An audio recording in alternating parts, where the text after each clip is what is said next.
अस्सलाम वालेकुम, बिस्मिल्लाहिर्रहमानिर्रहीम। चैप्टर 20 हम करेंगे। टॉपिक्स होंगे DNA replication, transcription, genetic code and translation. सबसे पहले डीएनए रेप्लिकेशन क्या है। इसके अंदर हमारे पास 3 मॉडल्स होते हैं जो कि रेप्लिकेशन के लिए हम एक्सेप्ट करते हैं। Conservative model, dispersive model and semi conservative model. Semi conservative model जो है इसको प्रेजेंट किया है वॉटसन क्रिक ने और प्रूव भी किया है मिचेल्सन स्टॉहल ने। इसके अंदर हमारे पास नाइट्रोजन का जो 15 वाला आइसोटोप होता है वो रिटेन रह जाता है। हमारे पास सीजियम क्लोराइड जो है उसको हम सेंट्रीफ्यूगेशन के मीडियम के तौर पे यूज़ करते हैं। ठीक है। प्राइमरी और सेकेंडरी स्ट्रक्चर्स होते हैं। प्राइमरी स्ट्रक्चर में हमारे पास एक सिंगल स्टैंड होता है और उसके अंदर फॉस्फोडाइस्टर बॉन्ड्स होते हैं। और सेकेंडरी स्ट्रक्चर जो है उसमें हमारे पास हाइड्रोजन बॉन्ड बन जाता है इन सिंगल स्टैंड्स के दरमियान में, जिसकी वजह से हमारे पास एक डबल हेलिक्स वाला स्ट्रक्चर बन जाता है। अब ये स्ट्रक्चर जो हैं इनका हम देखते हैं कि कंजर्वेटिव मॉडल में दोनों स्ट्रक्चर जो हैं वो कंजर्व रहते हैं, मतलब प्राइमरी और सेकेंडरी स्ट्रक्चर दोनों कंजर्व रहते हैं और उनकी कॉपी बन जाती है। और जो डिस्पर्सिव होता है इसके अंदर हमारे पास प्राइमरी और सेकेंडरी स्ट्रक्चर दोनों लॉस हो जाते हैं, दोनों की ब्रेकडाउन होती है और उन्हीं जो भी हमारे पास डीएनए के फ्रैगमेंट्स होते हैं उनसे उनके कॉम्बिनेशन से हमारे पास नया डीएनए बनता है। ठीक है। और पुराना भी और उसके बाद हमारे पास सेमी कंजर्वेटिव होता है। सेमी कंजर्वेटिव में प्राइमरी स्ट्रक्चर जो है वो कंजर्व रहता है लेकिन सेकेंडरी स्ट्रक्चर लॉस हो जाता है, मतलब वो जो एक सिंगल स्टैंड था जो फॉस्फोडाइस्टर लिंकेज के थ्रू था वो कंजर्व रहता है और उसके लेकिन उसका दूसरे के साथ हाइड्रोजन बॉन्ड जो है वो ब्रेक हो जाता है। अब इसके दरमियान में हमारे पास नई वाली चेन जो है वो बनती है, इसलिए हम कहते हैं कि सेकेंडरी स्ट्रक्चर जो है वो लॉस हो गया क्योंकि हाइड्रोजन बॉन्ड जो है वो टूटते हैं इसमें। अब हाइड्रोजन बॉन्ड टूटते हैं, सबसे पहले ये इंजाइम्स हम देख लेते हैं कौन से हैं कि हाइड्रोजन बॉन्ड को तोड़ने के लिए हेलिकेज इंजाइम है जो कि उन हाइड्रोजन बॉन्ड्स को उन दो स्टैंड्स के दरमियान में तोड़ेगा और डीएनए के स्टैंड्स हमारे पास सेपरेट हो जाएंगे। अब इन स्टैंड्स को सेपरेट रखने के लिए हमारे पास सिंगल स्टैंडर्ड बाइंडिंग प्रोटीन होती है। ये प्रोटीन होती है, इंजाइम नहीं होता ये प्रोटीन होती है और ये रिकॉइलिंग डीएनए को वापस कॉइल होने से या फिर एक दूसरे के साथ जुड़ने से बचाने के लिए सिंगल स्टैंडर्ड बाइंडिंग प्रोटीन होती है। उसके बाद हमारे पास प्राइमेज होता है। प्राइमेज जो है वो प्राइमर के साथ अटैच करता है 3' पे। 3' से रेप्लिकेशन स्टार्ट होती है। हमें पता है कि replication always proceed in 3 to 5 direction, तो इस वजह से ये 3' पे अटैच होता है। उसके बाद ये डीएनए की रेप्लिकेशन स्टार्ट हो जाती है। प्राइमेज एक्चुअली डीएनए की रेप्लिकेशन स्टार्ट करता है। प्राइमेज ने स्टार्ट कर दिया रेप्लिकेशन प्राइमर के साथ और उसके बाद डीएनए पॉलीमरेज जो है वो रिकग्नाइज़ करता है प्राइमर को और वो अब आगे रेप्लिकेशन को कंटिन्यू करता है। इसके अंदर हमारे ये भी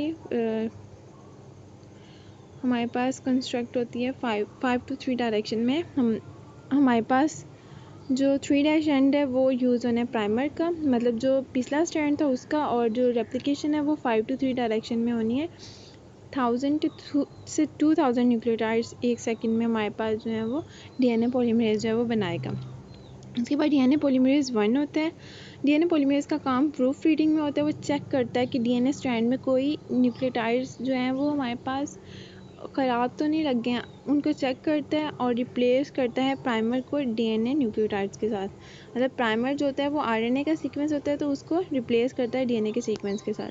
उसके बाद लाइगेज होते हैं हमारे पास जो कि ओकाज़ाकी फ्रैगमेंट्स को आपस में कनेक्ट करता है, सील करता है। या वो हम आगे देखते हैं ओकाज़ाकी फ्रैगमेंट्स क्या होते हैं। डीएनए पॉलीमरेज 2 जो है उसका कोई रोल नहीं होता है रेप्लिकेशन में, इसका रोल जो है वो रिपेयर में होता है। ठीक है। डीएनए का अगर कोई पार्ट रिपेयर हो जाए रेप्लिकेशन के अलावा इसका पार्ट होता है और उसमें इसका रोल होता है। ठीक है। उसके बाद हमारे पास हेलिकेज का उन्होंने रोल दिखाया हुआ कि उसने तोड़ा है। हमारे पास 2 स्टैंड्स होते हैं, लीडिंग स्टैंड और लैगिंग स्टैंड। लैगिंग स्टैंड में ओकाज़ाकी फ्रैगमेंट्स होते हैं। इन फ्रैगमेंट्स को जोड़ने के लिए हम लाइगेज एंजाइम को यूज़ करते हैं। रेप्लिकेशन का ओरिजिन होता है हमारे पास वहाँ से जहाँ से रेप्लिकेशन स्टार्ट हुई है। ठीक है। उसके बाद हमारे पास ये रेप्लिकेशन फॉर्क बना है। ठीक है। और टेम्पलेट स्ट्रैंड हमने देख लिया जो कि जिसको हम कहते हैं कि जिससे रेप्लिकेशन हो रही है, जो कि रेप्लिकेट करवा रहा है, जिसका सीक्वेंस हम यूज़ कर रहे हैं। और लीडिंग स्टैंड होता है हमारे पास जो कि कंस्ट्रक्ट होता है टूवर्ड्स द रेप्लिकेशन फॉर्क, और लैगिंग स्टैंड जो कि away from the replication fork जो है वो कंस्ट्रक्ट हो रहा होता है। जीन की अगर हम बात करें कि जीन जो है उनमें यूज़ हो रही होती है, तो एक डीएनए का पार्ट होता है जो कि यूज़ हो रहा होता है, उसके अंदर न्यूक्लियोटाइड्स का सीक्वेंस होता है जो कि हमारे पास अमाइनो एसिड का सीक्वेंस जो है उसको स्पेसिफाई कर रहा होता है कि कौन सा अमाइनो एसिड बनेगा। इसको हम देखते हैं कि किस तरह का एक जीन है, जीन से हम क्या करेंगे, ट्रांसक्रिप्शन करवाएंगे और हमारे पास बन जाएगा मैसेंजर आरएनए, मतलब एक मैसेज बन गया हमारे पास, ठीक है ये। और उसके बाद ये इस मैसेंजर आरएनए से हमारे पास ट्रांसलेशन होगी और पॉलीपेप्टाइड बन जाएगा जो कि प्राइमरी स्ट्रक्चर होगा प्रोटीन का, ठीक है। एक क्रोमोसोम के पास एक मॉलिक्यूल होता है डीएनए का और थाउजेंड्स ऑफ जीन होती हैं, मतलब एक डीएनए में थाउजेंड्स ऑफ जीन होती हैं जिनकी रेप्लिकेशन पहले होगी हमारे पास ट्रांसक्रिप्शन और फिर ट्रांसलेशन। उसके बाद ट्रांसक्रिप्शन हमने रेप्लिकेशन देख ली। अब अगर हम ट्रांसक्रिप्शन को देखें कि वही डीएनए से मैसेंजर आरएनए का बनना जो है वो ट्रांसक्रिप्शन होता है। इसमें हमारे पास दो चीज़ें होती हैं, जीन के अपस्ट्रीम और डाउनस्ट्रीम, मतलब जीन से पहले कुछ सीक्वेंस होता है और बाद में भी कुछ सीक्वेंस होता है।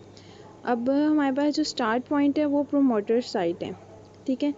इसमें ऑलमोस्ट 6 न्यूक्लियोटाइड्स का सीक्वेंस होता है और ये मोस्टली TA8 TA8 ये होता है और ये 35 -35 होता है, मतलब ये जीन है हमारे पास और -35 का मतलब है कि जीन से 35 यूनिट्स पहले, 35 न्यूक्लियोटाइड्स पहले होते हैं, इस वजह से इसको हम -35 कहते हैं।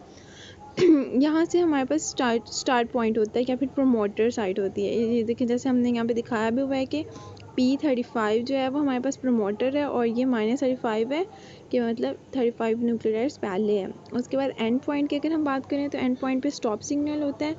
स्टॉप सिग्नल में GC बेस पेयर होते हैं और followed by AT base pair, मतलब GC-AT वहाँ पर होगा जहाँ पर हमने ट्रांसक्रिप्शन को स्टॉप करवाना होगा, ठीक है। उसके बाद अगर हम आरएनए पॉलीमरेज को देखें तो हमारे पास 3 टाइप्स होती हैं इसमें, जो कि स्पेसिफाई कर रही होती हैं कि कौन सा आरएनए हमारे पास बनेगा ट्रांसक्रिप्शन में। डीएनए से आरएनए बनना होता है ना, अब कौन सा आरएनए बनेगा वो आरएनए पॉलीमरेज स्पेसिफाई करता है, ठीक है। तो आरएनए पॉलीमरेज 1, 2 और 3 अगर हम देखें तो आर में इसमें इस तरह कर लेंगे 1 है, 1 सबसे छोटा और आर मतलब एक छोटा यूनिट बना हुआ है। उसके बाद आर से आगे स्ट्रक्चर और हमने बनाया तो एम बन गया, मतलब आर से आगे एम बन सकता है। आर अल्फ़ाबेट है ना, उस तरह से याद करें कि आर 1 और 2 में एम जो है वो उसको हमने आर फर्दर प्रोसेस 2 दफ़ा आर किया तो हमारे पास एम बन गया और 3 में हमारे पास ट्रांसफर्स आरएनए, मतलब आरएनए पॉलीमरेज 3 से ट्रांसफर्स आरएनए बना। अब अगर हम इसको देखें एंजाइम और सिग्मा फैक्टर यूज़ हो रहा है हमारे पास कौन कौन से स्टेप्स हैं हमारे पास बाइंड होने हैं, सबसे पहले बाइंडिंग होनी है, उसके बाद इनिशिएशन होनी है, देन इलोंगेशन, टर्मिनेशन और post translational modification. Post translational modification सिर्फ यूकैरियोट्स में होती हैं। पोस्ट ट्रांसलेशनल मॉडिफिकेशन में क्या होता है कि एक कैप ऐड होती है और एक टेल ऐड होती है। 7-methyl GTP कैप होती है और पॉली ए टेल होती है। और ये दोनों क्यों ऐड होते हैं, क्योंकि हमारे पास यूकैरियोट्स में न्यूक्लियस और साइटोप्लाज्म के दरमियान में न्यूक्लियर मेम्ब्रेन होती है और काफ़ी डिस्टेंस कवर करना होता है जब उसने जाना है राइबोसोम्स के पास मैसेंजर आरएनए ने, तो इस वजह से उसकी प्रोटेक्शन के लिए हमने एक 7-methyl GTP कैप लगा देते हैं और पॉली ए टेल का मतलब है उसमें बहुत सारे एडिनिन न्यूक्लियोटाइड होंगे और 7-methyl का मतलब है कि 7-methyl GTP हमारे पास होता है कि GTP के ऊपर 7-methyl ग्रुप लगा होता है। 5' और ये कैप जो है वो 5' पे होती है और टेल जो है वो 3' पे होती है, ठीक है। अब अगर हम इस डायग्राम को देख लें, ये हमारे पास जो डायग्राम आई है इसके अंदर हमारे पास अगर हम देखें तो एक हमारे पास ट्रांसक्राइब्ड स्ट्रैंड या टेम्पलेट स्ट्रैंड और एंटीसेंस स्ट्रैंड, ठीक है। मतलब जो टेम्पलेट स्ट्रैंड था उसको ही हमने ट्रांसक्राइब किया है, इसलिए हम उसको कहेंगे ट्रांसक्राइब्ड स्ट्रैंड, ठीक है। और क्योंकि दूसरा स्ट्रैंड जो है जो कि जिसमें हम कोडिंग